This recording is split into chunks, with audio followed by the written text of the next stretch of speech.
Check design ഉണ്ടാക്കുന്നതിന് rectangle mark tool ഉപയോഗിച്ചുകൊണ്ട് ഒരു സെലക്ഷൻ ചെയ്യുക. ആദ്യം റെക്റ്റാങ്കിൾ മാർക്ക് ടൂൾ ഉപയോഗിച്ചുകൊണ്ട് നമ്മളൊരു വലുപ്പത്തിൽ സെലക്ട് ചെയ്യുക. അതിനുശേഷം അതിൽ ബ്ലാക്ക് ഫില്ല് ചെയ്യുക. ബ്ലാക്ക് ഫില്ല് ചെയ്യാനായിട്ട് ആദ്യം ഡി പ്രസ് ചെയ്യുക. ഇതിൻ്റെ കളർ അങ്ങോട്ട് ചേഞ്ച് ചെയ്യാനായിട്ടാണ് ഡി പ്രസ് ചെയ്യുന്നത്. അപ്പോൾ ഇവിടെ ഫോർഗ്രൗണ്ട് കളറാണ് വന്നിരിക്കുന്നത്. അത് ഫില്ല് ചെയ്യാനായിട്ട് ആൾട്ട് പിടിച്ചുകൊണ്ട് ഡിലീറ്റ് പ്രസ് ചെയ്യുക. ഇതിനുശേഷം എഡിറ്റ് മെനുവിൽ പോവാം. എഡിറ്റ് മെനുവിൽ പോയതിനു ശേഷം ഇവിടെ ഡിഫൈൻ ബ്രഷ് പ്രീസെറ്റ് കൊടുക്കുക, പേര് കൊടുക്കുക, ഓക്കെ കൊടുക്കുക. ഇനി സെലക്ഷൻ ഒഴിവാക്കുക. അതുപോലെ തന്നെ വെള്ള ഫില്ല് ചെയ്ത് ഇടുക.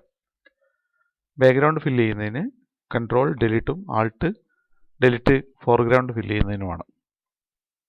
ഇനി ഇവിടെ നമ്മൾ ബ്രഷ് സെലക്ട് ചെയ്ത് കഴിഞ്ഞാൽ ഏറ്റവും അവസാനത്തെ ബ്രഷ് ആയിരിക്കും നമ്മൾ ഇപ്പോൾ ക്രിയേറ്റ് ചെയ്തിട്ടുള്ള ബ്രഷ്. ഇവിടെ കാണാനായിട്ട് സാധിക്കും. ഇതിൽ കളർ കൊടുക്കുക. ഏത് കളറിലാണ് വേണ്ടതെന്നുണ്ടെങ്കിൽ കളർ ആദ്യം സെലക്ട് ചെയ്യുക. അതിനുശേഷം ബ്രഷ് പാലറ്റ് സെലക്ട് ചെയ്തതിന് ശേഷം ഇവിടെ സ്പേസിങ് എന്നുള്ള ഭാഗത്ത് ഇങ്ങനെ ഡ്രാഗ് ചെയ്ത് കൊടുക്കുക. അപ്പോൾ നമുക്ക് അത്യാവശ്യം സ്പേസ് എത്ര കിട്ടണം എന്നുള്ളത് കാണാനായിട്ട് സാധിക്കും. ഇതിനുശേഷം ഇത് ക്ലോസ് ചെയ്തതിന് ശേഷം ഇവിടെ ഒരിടത്ത് ആദ്യം ക്ലിക്ക് ചെയ്യുക. കീബോർഡിൽ ഷിഫ്റ്റ് കീ പിടിക്കുക. ഇതിൽ ക്ലിക്ക് ചെയ്യാം. ഇവിടെ ഒരു ഡിസൈൻ വന്നിരിക്കുകയാണ്. ഇനി കൂടുതൽ അടുത്ത ഡിസൈൻ സെലക്ട് ചെയ്യുക. ഒരിടത്ത് ക്ലിക്ക് ചെയ്യുക. ഷിഫ്റ്റ് പിടിച്ചുകൊണ്ട് അടുത്തടുത്ത് ക്ലിക്ക് ചെയ്യുക.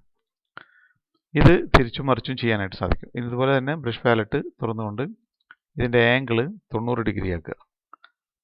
അതിനുശേഷം എൻ്റർ പ്രസ് ചെയ്യുക. ശേഷം ഇവിടെ ക്ലിക്ക് ചെയ്യുക. ഒരിടത്ത് ക്ലിക്ക് ചെയ്യുക. ഇത് ഒപ്പാസിറ്റി കുറയ്ക്കുകയും കൂട്ടുകയും ചെയ്യുമ്പോൾ നമുക്ക് വ്യത്യസ്തമായിട്ടുള്ള രീതിയിൽ ലഭിക്കും. അതുപോലെ തന്നെ വലുപ്പം കൂട്ടുകയും കുറയ്ക്കുകയും ചെയ്യാം. സാധാരണ ബ്രഷിൻ്റെ വലുപ്പം കൂട്ടുന്നതിന് പോലെ വലുപ്പം കൂട്ടാം, കുറയ്ക്കാം. ഒരിടത്ത് ക്ലിക്ക് ചെയ്തതിന് ശേഷം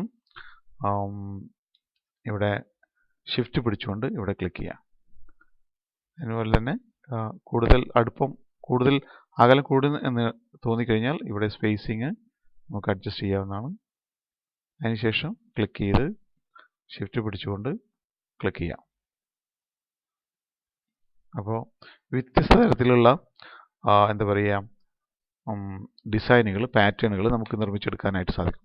ഇതുപോലെ തന്നെ ഇതിൻ്റെ ആംഗിൾ നമുക്കിങ്ങനെ കോണോട് കോണായിട്ടും നിർമ്മിച്ചുകൊണ്ട് ക്ലിക്ക് ചെയ്തുകൊണ്ട് വിവിധ കളറുകൾ സെലക്ട് ചെയ്ത് ക്ലിക്ക് ചെയ്തുകൊണ്ട് വ്യത്യസ്തമായിട്ടുള്ള വളരെ രസകരമായിട്ടുള്ള ഡിസൈനുകൾ എടുക്കാനായിട്ട് സാധിക്കും. ഇപ്പോൾ ഇങ്ങനെ കൂടുതൽ മിങ്കിൾ ചെയ്ത് വരുന്നുണ്ടെങ്കിൽ സ്പേസിങ് കൊടുക്കുക.